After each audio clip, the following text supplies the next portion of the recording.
Hi guys, welcome back to my channel. Today we are going to be going over all of the things that I do to prepare for a baby's arrival. All of these things are specific to me, but I'm sure that it's going to be very informative for you and you'll be able to get some helpful, useful tips and tricks to preparing for a baby. So let's get started. The first thing that we do is we make sure that we have a list of all the things that we're definitely going to need to get for the baby. Now, if it's your first baby, you're probably going to have a registry, and majority of the things that you're going to need are probably going to be purchased for you. If you don't have, a registry or a shower, that's okay too. You want to go online and you want to go on different websites and you want to compile a list of all the things you think that you're going to need.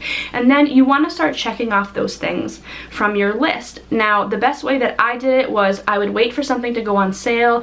I'd go onto Target or Amazon, I'd put them all into my shopping carts, and then I would get an alert for when the item had a promotion or when the item went on sale. That was a really good deal, and then I would buy it right then and there. And that's how we were able to check off stuff. I literally don't think I bought one item at full price, and it was really, really beneficial. With my son Cooper, our firstborn, who's now 20 months old, that is how we went about doing things. Now with baby girl, we bought her new clothing because I am obsessed with bows and accessories and just like all baby girl dresses and stuff like that.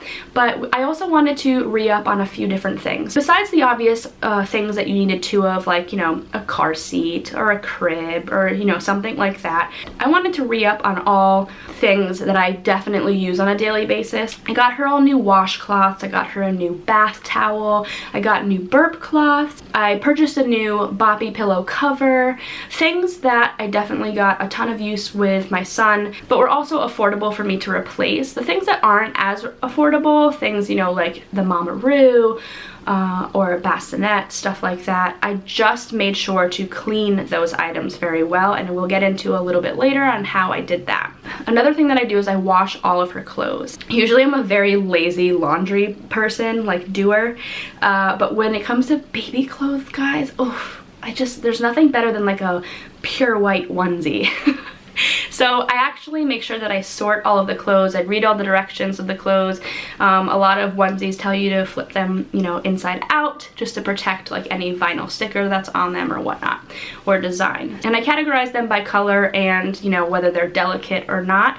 And that is how I wash and dry all of their clothes. So wash the baby's clothes before the baby arrives. They have super sensitive skin, and it's nice just to be prepared with everything that you need. So the next thing that I did, before I was able to actually set up these things around the home, I had to make sure that they were clean. So we have a Baby Jogger City Select stroller, and it's a single stroller that we are now converting into a double stroller. I made sure that all of the things we had been using with my son Cooper kind of got a nice refreshing. So we really deep cleaned the stroller. I added some accessories. I actually added from Luxe and Leather. It's a company that has these gorgeous, gorgeous leather accessories that go on your stroller, and they looked so pimped, like pimped out, guys. I feel so weird being so old and saying that, but like it looks so good. I also took the infant car seat that we use with Cooper. Now he's in a convertible, but baby girl will be using his Cybex. So things like that, the car seat, the halo bassinet that we use,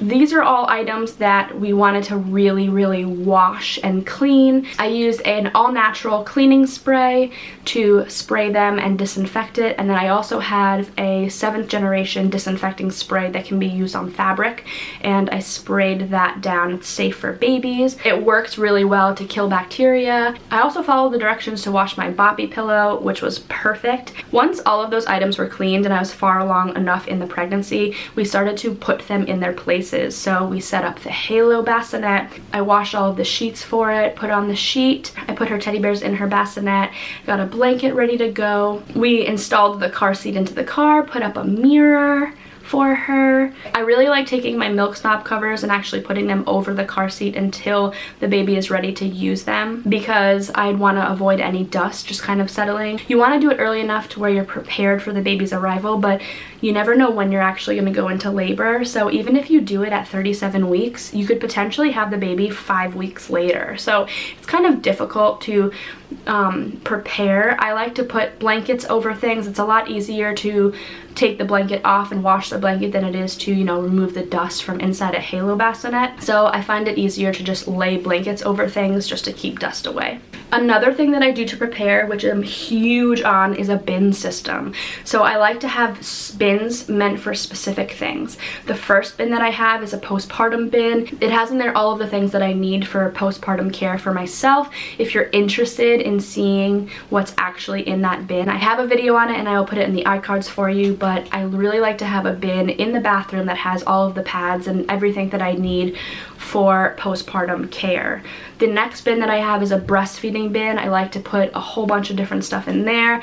I really like to have my breast pads, both disposable and reusable. I like to have my breast pump, all of the parts needed, my Haka pump. I like to have my Milky Savers. Another bin that I like to have is a changing bin. So I didn't really have one of these with Cooper because he was the only baby and I didn't have to worry about a baby sleeping in the nursery. Our home is definitely small enough where we didn't need to have like a separate cart ready to change. You know, it's a one-story home, it's very small, so we were able to always just easily go into the nursery and change our son there. But with our baby girl coming, our son does take naps, he does go to bed early, so I need to have a bin ready, especially overnight. And this goes for everyone. Overnight, when you have the baby in your room, unless you have a changing table in there as well, you want to have a bin with a nice big changing pad cover, diapers, wipes, creams, anything that you potentially would need to change your baby's diaper overnight. You want to have it all readily available. And by bin I mean like a basket. You know, you can get a decorative basket, Home Goods, Marshalls, TJ Maxx, they all have beautiful ones. It really just is so convenient. Having a newborn, take it from a mom who has experienced this already, you want to try to do everything you can with one hand. Think of it that way. So think of yourself holding your newborn. You want to be able to, you know, just grab a basket and walk over to the couch and be able to have everything that you possibly need to either breastfeed or to change a diaper. So definitely think about a bin system.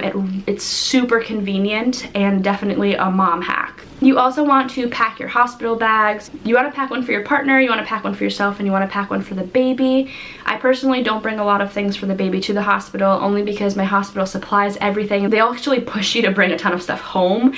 So I actually bring mostly an empty bag with me, and they just like pile in the stuff. I guess that's not technically like preparing your home for bringing home a baby, but it's definitely something that you want to do before you go into labor. Another thing that I like to do is I like to go to the store and buy antibacterial soap and a hand sanitizer. By every sink in my home, I have an antibacterial soap, and I have a Purell in my living room, and I have a Purell in the nursery at our changing table.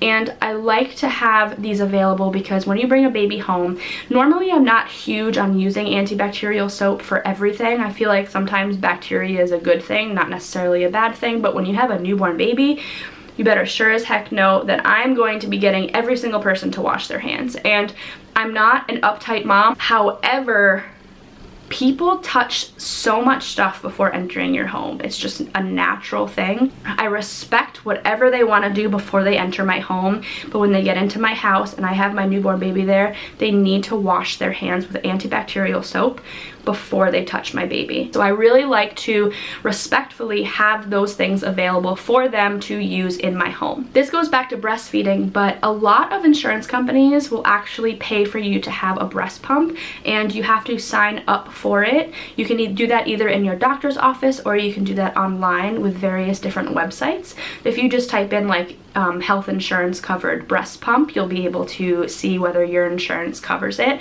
But I actually am covered for a breast pump every single pregnancy. So I had one with my son, who's now 20 months old, and I'm actually going to be getting another one for my daughter, who will be born any day now. So it's pretty awesome. It's really a great thing. Obviously this goes for the United States and it varies from insurance company to insurance company. If you are outside of the United States, I don't really know what your country does. All you simply have to do is just ask your provider if that is something that your insurance does, or like how to go about getting a free breast pump, and I'm sure they'll be able to assist you.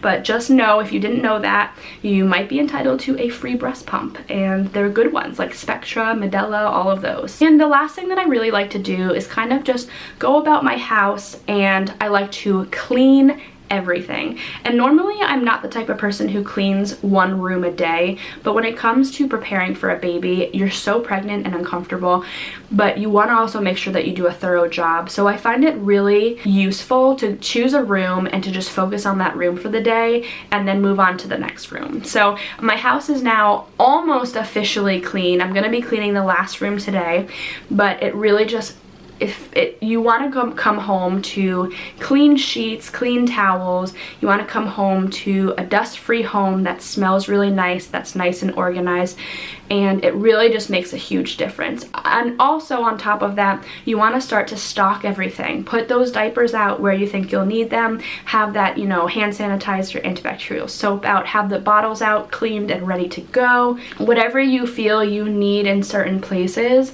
definitely put them in those places before the baby arrives. But that is it. Thank you guys so much for watching this video. If you are new to our channel, please subscribe. We're about to have a baby literally any minute now, so it's gonna be fun. Videos are gonna get interesting very, very soon. Have a nice day, guys. We'll see you soon. Bye.